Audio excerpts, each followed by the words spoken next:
El mayor objetivo de Satanás allá en el cielo era frustrar la adoración que los ángeles le daban a Dios. Su objetivo era entrometerse y echar por un lado la ley de Dios que tenía como base su gobierno. Sin embargo, a pesar de todos sus intentos por destruir la adoración a Dios, por destruir su ley, el Señor salió victorioso, demostrando esto a todo el universo, que su ley es perfecta, es santa y es justa. Permanezca en este momento con nosotros para poder estudiar una lección más de la escuela sabática.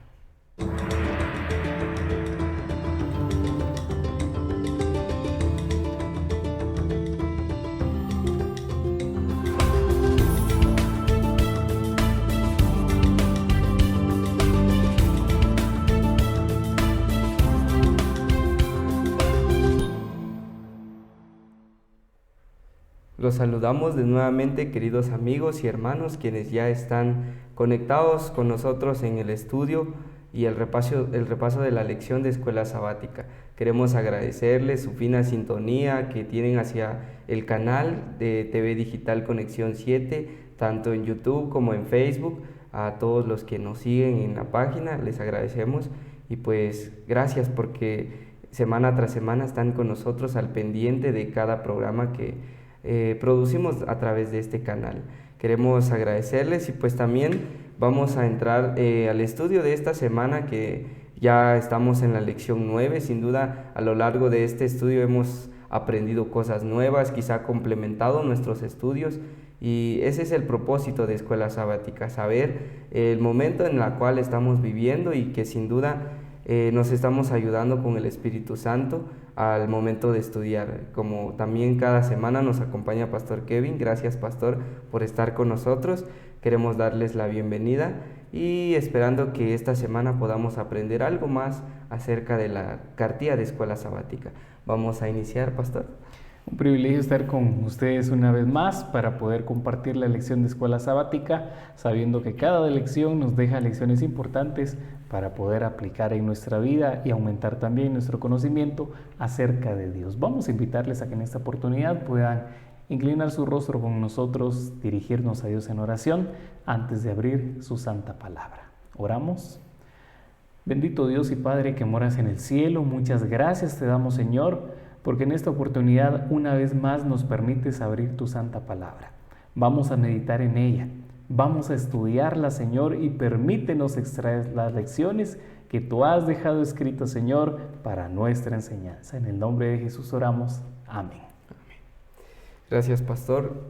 Vamos a iniciar de lleno con nuestra lección, que es la lección 9, nos habla acerca de el fundamento del gobierno de Dios. Este es nuestro título de esta semana y como cada semana iniciamos con nuestro texto de memoria que nos trae y nos dice de la siguiente manera: entonces el dragón se airó contra la mujer y fue a combatir al resto de sus hijos, los que guardan los mandamientos de Dios y tienen el testimonio de Jesús.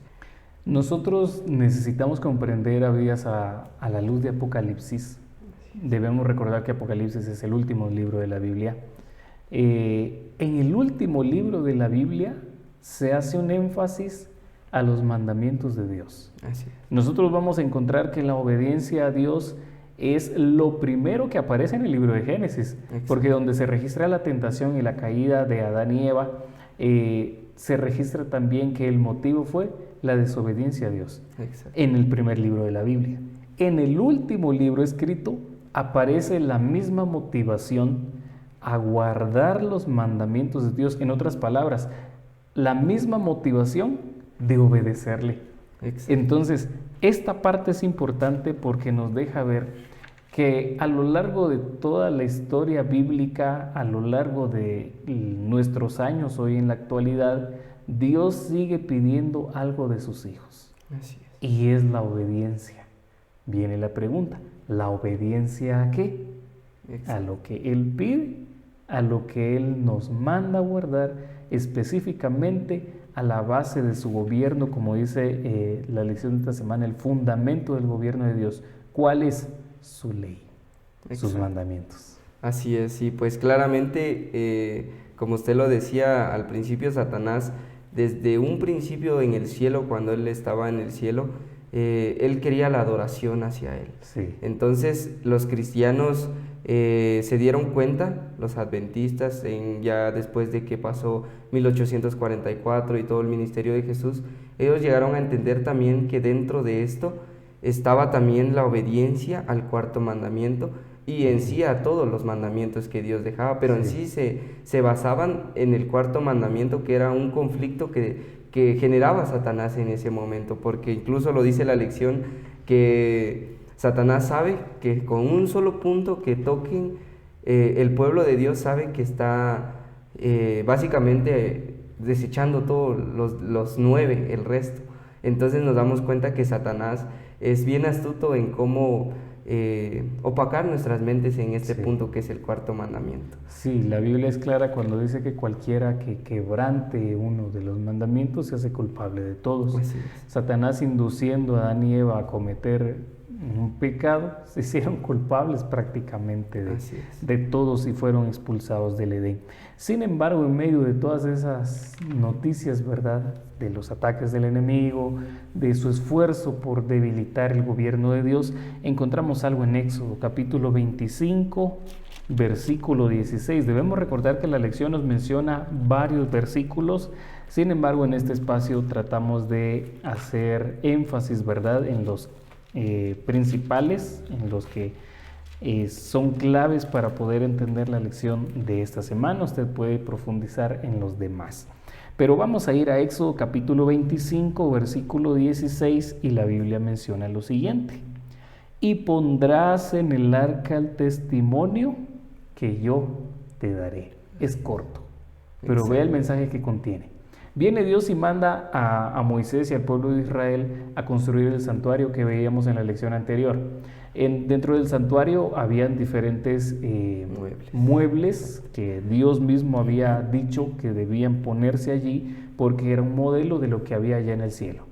Esto es clave. Modelo de lo que había allá en el cielo. Entonces, versículo 16 dice: y pondrás en el arca del testimonio. Pondrás en el arca el testimonio, que yo te daré. Los habían mandado a construir un arca. Arca que sin duda también había en el cielo. Los manda a poner dentro del arca el testimonio, o sea, las tablas de los 10 mandamientos que Dios escribió con su propio dedo. Dentro del arca. Si se nos dice que es un modelo del cielo, ¿qué debe haber en el cielo entonces también? Lo mismo. Lo mismo. Exacto. Un arca no sabemos si serán las mismas tablas o tal vez será algún otro material, que nosotros desconocemos, pero lo cierto es algo. Contiene lo que Dios desea para nosotros. La base de su gobierno, que son sus mandamientos. No pueden haber leyes aquí en la tierra y en el cielo ya no, porque este es un modelo de lo que hay ahí arriba. Entonces, si Dios tiene leyes allá en el cielo, estas mismas leyes continúan aún guiando, siendo la base del gobierno de Dios, incluso aquí en la tierra. Así es. Y pues claramente, como usted lo decía, es un modelo de lo que está allá en el cielo, y si nos damos cuenta, en la Biblia también nos dice que nosotros, en la parte de, si no mal me equivoco, en Isaías, donde dice: y vendrán a adorarme de mes en mes y de sábado en sábado. Entonces nos damos cuenta de que no solo Dios lo dejó para que se practicaran aquí en la tierra, sino que también es lo que hacen en el cielo, y es el ejemplo que nos da en la creación, ¿verdad? Que Jesús, Dios mismo, después de crear todo, descansó. Entonces nos damos cuenta del ejemplo de Jesús a la hora de crear todo esto, y nos damos cuenta que entonces si existen tablas de, quizá los que estuvieron acá fueron de piedra, pero contienen los 10 mandamientos de la ley de Dios, entonces en el cielo también están esas mismas leyes. Es lo más lógico. Exacto. ¿Por qué? Porque si estas leyes están allá en el cielo, las leyes también fueron dadas a Adán y Eva, porque si ellos pecaron fue porque quebrantaron una ley. Exacto. Entonces tenía que haber una ley en el tiempo de ellos, hubo ley en el tiempo de los israelitas, en el tiempo de Abraham, en el tiempo de los profetas Daniel, Isaías, Jeremías, hubo en el tiempo de los discípulos, hubo también en el tiempo de Apocalipsis, cuando se escribe Apocalipsis y se dice: aquí está la paciencia de los santos, los que guardan los mandamientos de Dios. Entonces esta ley no pudo haber sido eliminada en la cruz. No pudo haber sido eliminada en la cruz la base del gobierno de Dios. O sea, ¿cómo quitarle el fundamento? ¿Cómo quitarle la base, verdad, a todo el gobierno de Dios si esta no se pudo quitar ni con los intentos de Satanás? Exacto. Entonces, es ilógico creer que si la ley se guardaba antes de la muerte de Cristo y que Apocalipsis nos habla después de la muerte de Cristo acerca de los 10 mandamientos, es ilógico creer que con la muerte de Cristo Jesús la ley se anuló. Sin embargo, a pesar de esto, muchas veces se enseña que la ley fue clavada en la cruz, que ya no existe más. Sin embargo, como menciona el apóstol Pablo, es esta ley la que nos permite conocer el pecado. La pregunta es, ¿hay pecado? Sí. ¿Por qué sabemos que hay pecado? Porque hay una ley. Exacto. Entonces, no pudo haber sido eliminada. Podemos nosotros revisar la Biblia de pasta a pasta y en ninguna parte encontramos que el fundamento del gobierno de Dios fue eliminado en alguna ocasión. Exacto, y pues claramente, como lo dijo Jesús, Él no llegó a quitar ni a mover ni un punto, ni una tilde de la ley que Él mismo había creado. Entonces, ¿cómo iba a ser que por medio de la cruz iba a ser anulado todo? Entonces es algo ilógico, como usted lo decía. Exacto. Y pues es lo que nos trae la siguiente parte, cómo la ley de Dios es algo, acá nos dice la inmutabilidad de la ley, es algo incambiable, algo que no se puede reemplazar por ningún motivo, porque es creado por Dios mismo, el creador de este mundo. Así es. Vamos a ir a nuestra Biblia y le invitamos a usted, querido amigo que nos acompaña, a poder buscar en su Biblia el libro de Primera de Juan. Vamos a la carta de Primera de Juan, capítulo 5, versículo 3. Vamos a ver qué es lo que nos dice la palabra de Dios en este versículo. Primera de Juan, capítulo 5, versículo 3, dice lo siguiente: en esto consiste el amor de Dios, en que guardemos, dice la Biblia, sus mandamientos. Y sus mandamientos, dice, no son gravosos. Hay algunos que han enseñado que los mandamientos de Dios son una carga. No son una carga. Hay algunos que han enseñado incluso que Dios nos vino a salvar de la maldición de la ley, tratando de decir que guardar los mandamientos pues es una maldición. No lo es. La Biblia nos dice que sus mandamientos no son gravosos y que nos invita a guardar sus mandamientos. Necesitamos saber que sí hubo una ley que debió haber sido abolida, ¿no? Que debió haber sido quitada, y es la ley que mandaba a los israelitas y a aquel que fuera parte del pueblo de Dios a sacrificar corderos. Exacto. Eso fue lo que se quitó en la cruz, porque después de Cristo ya no se mataron más corderos. Pero fue una ley que Dios dio. Entonces aquí nosotros encontramos que aparecen dos leyes. Una ley que Dios escribe en piedra, sus 10 mandamientos, y aparecen leyes que Dios manda a Moisés a escribir, pero en papel, en papiros. Entonces, aquí nos damos nosotros cuenta del contraste. Una ley que está en piedra, esa no se quita con la lluvia, no se quita con el lodo, no se quita con nada, porque está en piedra. Claro, incluso fueron los dedos de Dios. Incluso con los mismos dedos de Dios. La otra ley que sí se iba a quitar más adelante, no fue escrita por Dios. Exacto. Esa fue escrita por el mismo Moisés, según lo que iba recibiendo de Dios. Y no fue en piedra, fue en un tipo de material que sí se desgasta, que sí se degrada. ¿Por qué? Porque desde ahí Dios está avisando lo siguiente: esta ley escrita en piedra permanece para siempre. Esta otra va a llegar a un momento en el que va a caducar, se va a quitar. Y allí era donde estaba incluido todas las ceremonias que practicaban los judíos, cosa que se quitó. Pero los mandamientos de Dios continuaron vigentes, y lo habla acá en el Nuevo Testamento, en la primera carta de Juan, en donde se invita y dice lo siguiente: en esto consiste el amor de Dios, en que guardemos sus mandamientos. Así es, y pues claramente, porque nos damos cuenta ahora como cristianos, ¿verdad? Como pueblo de Dios, no hay alguien que haya cometido un pecado y vaya como antes, ¿verdad? Como se hacía en el antiguo Israel, llevaban el cordero entre los hombros y caminaban por todo el campamento. Ahora, pues claramente nuestro cordero fue nuestro Señor Jesucristo, que murió en la cruz, y es allí cuando definitivamente la ley de Moisés queda anulada, porque así es como la llamaban, la ley de Moisés, o la Torá incluso, porque eran mandamientos que ellos habían escrito con sus propias manos como ritos ceremoniales para que el perdón del pecado del pueblo. Sí, aquí nosotros necesitamos recordar un dato muy interesante. ¿Quién quiso quitar la ley de Dios allá en el cielo? Fue Satanás. Satanás. Así es. ¿Quién quiso que Adán y Eva quebrantaran la ley de Dios allá en el Edén? Fue Satanás. ¿Quién hizo que vez tras vez los israelitas quebrantaran la ley de Dios? Porque ellos la quebrantaron varias veces. ¿Quién buscó eso? Fue Satanás. Satanás. Viene la pregunta, ¿quién entonces sería el responsable hoy en nuestro tiempo de querer quitar la ley de Dios o buscar que la quebrantemos? Satanás. El mismo Satanás. Entonces nos damos cuenta que este gran conflicto que se inició ahí en el cielo todavía no termina. Es un conflicto por la ley de Dios. Viene la pregunta, ¿de qué lado vamos a estar nosotros? ¿Del lado de Satanás, que quiere que quebrantemos la ley de Dios, que quiere hacer la ley de Dios a un lado? ¿O del lado de Dios, que lo que quiere es que podamos atesorar en nuestro corazón este deseo de observar los mandamientos de nuestro Dios? Tenemos que decidir. Exacto, así es.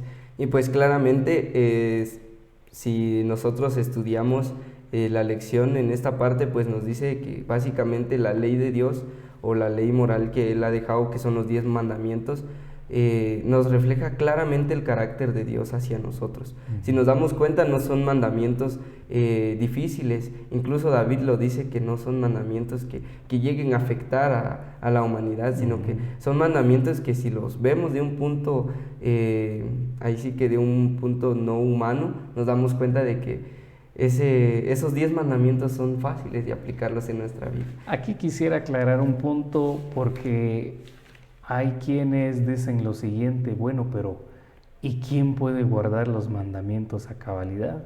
Exacto. Pero ¿y quién puede guardarlos completamente sin decir yo no he fallado?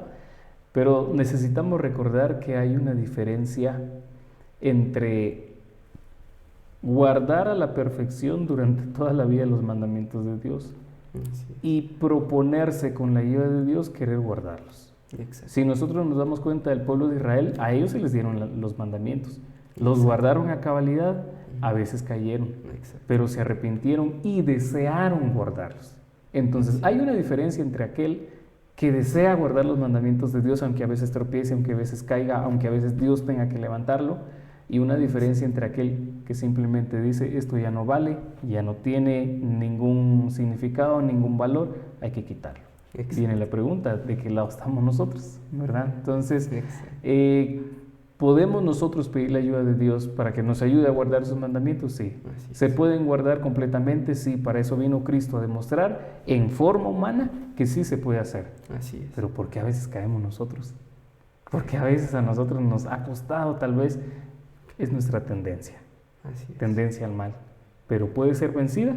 Claro que sí, Jesús lo demostró y está dispuesto a socorrernos para ayudarnos a guardar verdaderamente sus mandamientos, pero que los tengamos allí, presentes, con el deseo de guardarlos. Exacto, qué impresionante cómo es que Dios deja su ley como muestra de su amor, y sin duda es el fundamento principal de su reino y de su trono, que es lo que nos menciona la lección. Pasando a la siguiente parte, también trae el punto que mencionábamos al principio, que era la adoración hacia Dios, que se basa en el 4.º mandamiento de la ley de Dios, y nos dice el sábado y la ley. Vamos a ir a Génesis, vamos a recordar un versículo muy conocido, bueno, varios versículos, 3 específicamente, que encontramos en el libro de Génesis capítulo 2, versículos del 1 al 3. Aquí nosotros recordamos algo, y es que somos de Cristo por 2 motivos. Exacto. Por creación y por redención. Así. Él nos ha creado, pertenecemos a Él. Ha pagado nuestro rescate en la cruz, volvemos a pertenecer a Él. Entonces nos creó, somos de Él, nosotros nos alejamos, pero Él viene y nos rescata otra vez, somos de Él 2 veces. Exacto. Nos dice Génesis capítulo 2, versículos 1 en adelante. Así quedaron acabados los cielos y la tierra, aquí está hablando de la creación, y su gran contenido, todo eso se terminó. Versículo 2, y acabó Dios, dice la Biblia, en el día 7º la obra que hizo, y reposó en el 7º día de cuanto había hecho. Versículo 3, entonces Dios bendijo el 7º día y lo santificó, porque en él reposó de cuanto había hecho en la creación. Aquí nosotros encontramos algo. Y es una bendición especial para el 7º día, el día sábado. No se puede negar por medio de la Biblia ni por medio de la historia que el séptimo día es y seguirá siendo siempre el día sábado. Han habido intentos de ataque por querer justificar que el día del Señor pues se ha cambiado, pero esto no tiene ninguna base. En toda la Biblia el séptimo día va a ser el día sábado, y es indudable que aquí en Génesis, donde no hay judíos, no hay israelitas, ni siquiera existe Moisés, Dios ya le está dando una bendición especial a este día. Viene la pregunta, ¿en qué momento le quitó esa bendición? Nunca. Podemos revisar la Biblia por completo y vamos a encontrar que ningún otro día fue santificado por la misma boca de Dios, porque aquí fueron las mismas palabras de Dios. No fue Moisés, no fue tampoco Adán ni Eva quien santificó el día, es la misma boca de Dios quien le dio una bendición especial a este séptimo día. Entonces aquí aparece una invitación para nosotros, y es la invitación a descansar en este día que Dios nos ha dado. Éxodo 20, versículo 8, nos menciona que nosotros debemos guardar el sábado como un mandato de Dios. No harás en él, dice la Biblia, obra alguna. En otras palabras, no trabajes. Pero alguno de nuestros amigos puede decir, bueno, pero si no trabajo, ¿de dónde saco dinero? ¿Cómo gano dinero? ¿Cómo sustento a mi familia? Tengo gastos, tengo deudas, tengo pagos, ¿qué hacer? Pero aquí aparece la promesa de Dios. Si Dios nos ha mandado descansar en ese día, quiere decir que Él proveerá las necesidades que yo tenga a lo largo de la semana.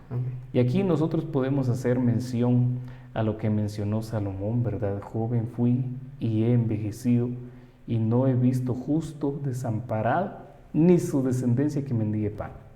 Ningún adventista del séptimo día ha muerto por guardar el sábado, ha muerto de hambre, ¿verdad? Sí. Quizás fueron mártires en su momento, pero eso es distinto. Pero desamparados nunca han quedado por Dios por guardar este santo día. Entonces aquí es donde vemos nosotros la providencia de Dios, los milagros de Dios, de proveerle a aquel que es fiel en guardar sus mandamientos. Así es, y pues claro, nos damos cuenta que el amor de Dios es tan bueno hacia nosotros, porque nos damos cuenta de que Él ha dejado un día para nosotros en especial, para que nosotros le demostremos el amor que nosotros tenemos hacia Él, porque es lo que nos dice la Biblia. Nosotros debemos de darle nuestra mayor adoración hacia Dios, porque Él es el que, ahí sí que como usted lo decía, es nuestro doble Salvador, tanto nuestro Creador, nuestro Salvador, incluso nuestro intercesor en este momento. Entonces nos damos cuenta del gran valor que Dios tiene hacia nosotros. Sí, realmente, y aquí la lección recalca algo importante, y es que si el sábado se guardaba en el Edén cuando todo era perfecto, cuando no había cansancio, ¿cuánto más necesitamos nosotros guardarlo hoy que el mundo está lleno de maldad y que sí nos agotamos? Si nosotros después de la venida de Cristo Jesús vamos a pasar en el cielo cierto tiempo, 1000 años, vamos a volver a la tierra será restaurada, y si en el inicio se guardaba el sábado, quiere decir que en la tierra restaurada también se seguirá guardando el sábado. Entonces no podemos hacer un paréntesis y decir, bueno, durante este tiempo no, sino lo vamos a volver a guardar después. No, Dios nos manda a tener este día de corrido, porque Él lo ha establecido, es base de su gobierno, y mientras su gobierno exista, existirá un día de reposo, pero que a la vez es de adoración para Él. Así es, y pues claro, tanto como el día de reposo es un día en el cual nosotros adoramos a Dios y le mostramos todo de nosotros hacia Él, pues también es una señal que tiene hacia su pueblo, y así que sin duda viene la parte que contrasta este día de adoración y que nos resalta ya en esta siguiente parte, que es la marca de la bestia. Sin duda, durante el largo del tiempo que tenemos conocimiento, pues nos damos cuenta que a través del estudio, tanto Satanás ha utilizado a tantos pueblos para poder desaparecer la adoración a Dios, pero no va a ser la excepción con nosotros en este tiempo, ¿verdad, pastor? Así es. La Biblia menciona algo en Apocalipsis capítulo 13 y lo vamos a leer. Vamos a leer Apocalipsis capítulo 13, versículos 4, 8, 12 y 15, la lección los menciona. Aquí se hace énfasis en una palabra clave, en el objetivo de Satanás. Así es. Apocalipsis capítulo 13, versículo 4, dice la Biblia. Y adoraron al dragón. Viene la pregunta en profecía, ¿a quién simboliza el dragón? a a Satanás. Satanás. En otras palabras diría, y adoraron a Satanás, que había dado autoridad a la bestia y adoraron a la bestia, diciendo, ¿quién como la bestia y quién podrá luchar contra ella? Versículo 8, y la adorarán todos los habitantes de la tierra. ¿De qué está hablando aquí también? De adoración. Así es. ¿Quiénes adorarán? Cuyos nombres no están escritos en el libro de la vida del Cordero que fue muerto desde la creación del mundo. Aquí notamos gente adorando. ¿Adorando a quién? Al dragón y a la bestia. Pero ¿quién es esta gente que los está adorando a ellos? Gente que no está escrita en el libro de la vida. ¿Libro de la vida de quién? De Dios. Quiere decir que son personas que han rechazado a Dios. ¿Y a quién están adorando? A Satanás. Su objetivo aparentemente se está cumpliendo. Recibir adoración. Entonces aquí nosotros nos damos cuenta que la pelea de Satanás, el pleito de Satanás, gira en torno a la adoración. Y si nosotros vamos, según nos menciona aquí también la lección, vamos a un mandamiento que nos hable de adoración, vamos a encontrar nosotros que el cuarto mandamiento encierra esto. Así es. Entonces vamos a encontrar que en la ley de Dios se encierra esto incluso desde el primer mandamiento. No tendrás dioses ajenos, dice, delante de mí. No te harás imagen ni ninguna semejanza de lo que está arriba en el cielo ni abajo de la tierra. Y menciona ahí algunas características, no te postrarás ante ellas ni las adorarás. Y también se nos hace énfasis en el cuarto mandamiento que necesitamos adorar a nuestro Dios. Entonces, en esta parte de Apocalipsis vamos a leer el versículo 12. Dice la Biblia, ejercía toda autoridad de la primera bestia en presencia de ella y hacía que la tierra y sus habitantes adorasen a la primera bestia cuya herida mortal fue sanada. Viene la pregunta, ¿de qué se está hablando aquí también? De adoración. En su momento yo creo que vamos a profundizar acerca de las bestias, ¿verdad? Pero necesitamos mencionar a grandes rasgos que las bestias pues también son poderes que simbolizan poderes, representan poderes acá en Apocalipsis. Entonces va a ser una lucha de poderes. ¿Por ganar qué? ¿Dinero? No. Adoración. Exacto. Entonces yo creo que la parte clave se encuentra, ¿verdad?, en esta sección de la lección donde nos muestra que Satanás busca adoración y Dios merece adoración. Viene la pregunta, ¿cómo voy a adorar a Dios? Como Él lo pide, como Él lo demanda, como Él lo solicita de nosotros. Satanás también lo va a pedir a su gusto, a su forma, a su manera, pero lo va a buscar. Viene la pregunta también, ¿de qué lado vamos a estar nosotros?